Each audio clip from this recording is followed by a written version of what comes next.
everybody. I've been reading this book by Lena, um, Fire and Ice, Brotherhood of Saturn. It's about the Saturnalian Brotherhood. This is one of the, what would you say, places or things that your politicians and CEOs of major corporations and heads of state and stuff, this is where they go and what they do. They go to these brotherhoods and fraternities. Um, in this particular fraternity, which rose up in Germany, I believe, around the 1800s, but came from something else. It was rejuvenized in Germany. And Aleister Crowley, what became the head guy, I forget what it's called, Grand Master or something like that. So, and a few others were involved in. So they had people coming to this lodge. It's the fraterna. Oh, here it is, Fraternitas Saturni, the FS. And I took down some notes, and I want to read just off the cuff here notes I took and see if I can remember what the heck was going on, or just let you chew on it. You can get this book PDF. Just type in Fire and Ice Brotherhood of Saturn PDF, and you'll probably find it if you want to read the book. I'm still not finished with it, but anyway. Let's see what we got here. The moon is the channel through which Saturnian influence is transmitted to the Earth. Alright, that's very interesting. I know someone else in the YouTube community talked about the moon being sort of a battery or something to that effect. Okay, so like I said, I know someone's been talking about that, the moon being a battery or whatever. Here it says that the moon is a channel through which Saturnian influence is transmitted to the Earth. This is from the FS. Okay, this is their beliefs. And the guy who wrote this is Juri Lima. Maybe I'll leave a link in the description area if anyone's interested.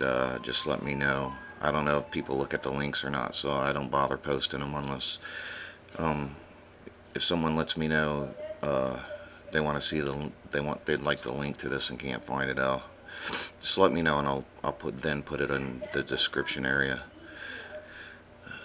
Let's see, this one is the basis for the ambivalent stance of the FS toward the whole Luciferian aspect in the Saturnian gnosis is clearly revealed in the doctrines concerning the actual esoteric structure of the entity Saturnus. Around the physical planet Saturn is arrayed a complex of entities constituting internal and external aspects, as well as a higher and lower octaves of the planet. Okay, so it has a higher and a lower octave. Supposedly, the lower octave is supposed to be El or Satan, and the higher octave is supposed to be Lucifer, from what I understand.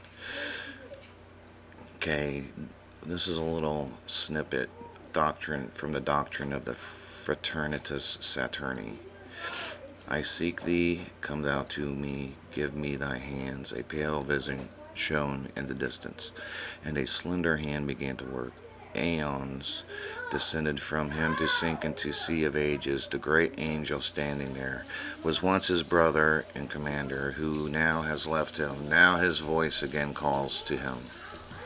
Alright, here's another quote. Kabbalistically, the effects of the negative causal principle of Saturn, which corresponds to the third sephira called Bena, understanding, is reflected in the ninth sephira called Yesod, foundation, which corresponds to the moon. Therefore, in the astrosophical doctrines of the FS, the effects of Saturn equals 3 are transmitted through the moon equals 9. The power of Saturn squared.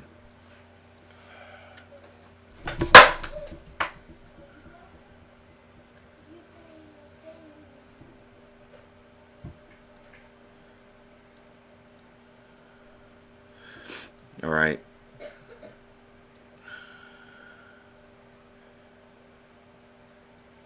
Here's another one. Janata, writing as Athos, defines the Gotos, which the Gotos is a deity that they created or that they give power to. In the following terms, the Gotos as a magical accumulator in the Saturn sphere stores projected magical powers in the causal sphere through the chain of the Brotherhood. Okay, so it's something the outer sphere of Saturn they tap into. They call it Gotos. It's actual deity. It has an actual image. That's in the book.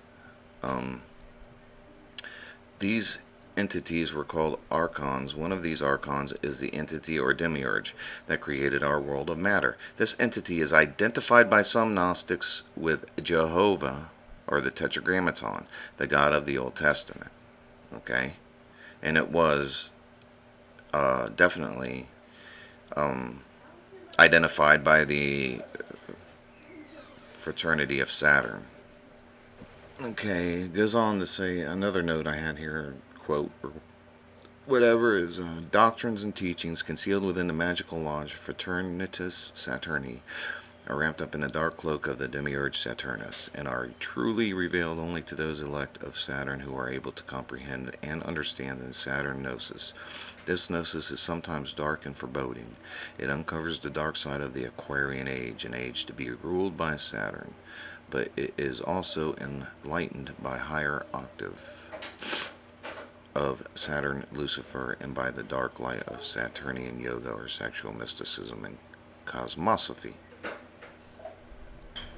Okay, here I have, before we can fully understand the founding and subsequent development of the present FS from 1928, more complete context for the magical revival in the late 19th and early 20th century, Germany needs to be outlined. The German-speaking region of Central Europe was itself the breeding ground of certain underground streams of occultism, but these were often so deep underground that they did not call much attention to themselves. Some of these currents were taken up by individuals and groups outside of the region, especially in England, where we note the German roots of such organizations as the Golden Dawn, which is what Aleister Crowley was the head of this lodge, and like I said, it was deep underground, hidden occult knowledge, and heads of state. I mean, Aleister Crowley we're talking about here. This was the lodge. You had heads of state, CEOs, billionaires, millionaires, talking 20 million or more millionaires, and so on. So those are my notes. That's a little insight to this book and what I'm learning about that. I just wanted to share it with you, show you how the Tetragrammaton is used in occult rituals and magic, good or bad. And this is specifically to do with Saturn. That's why we see a lot of the Saturn symbolism that we do, is because this is the Saturn rules this Aquarian age, or the beginning of it, the deconstruction process. And then you have Pluto and Venus, and all of astronomy has to do with magic and occultism and secret rituals. Astronomy and nature, and this can be used for sorcery, or it can be used to try to change the world for the better. Unfortunately, there are sorcerers out there controlling us with their symbols and with these practices, and they're very powerful, and yes, they do work. And if you understand a little bit about the mind and how magic and the mind are one thing, the mind and the subconscious is part of magic. And so this is what I wanted to basically show you, this book. I want to get people interested in doing their research. Maybe you want to go read this book, or maybe you want to look into some authors now and actually do some research, make some videos, try to wake people up. Don't try to pressure people, but just show the information. That's it. Just show the information. Don't try to twist anybody's arm, so to speak. Just show the information. If they accept it, they do. If they don't, they don't. Period. That's it. It's hard at first, but once you understand, once you really understand, it's not hard at all. Um, one, I forget who said it, but there was someone who had said, let the students come to you. Don't go get the students. Let the students come to you. And I'm by no means a teacher. I'm just sharing what I've learned from teachers such as Michael Tessarian, Jerry Lena, Stephen Flowers. Actually, you know what? This isn't written by Jerry Lena. The Saturn one, is it? Okay, yeah, it is Jerry Lena. There's another one by Stephen Flowers.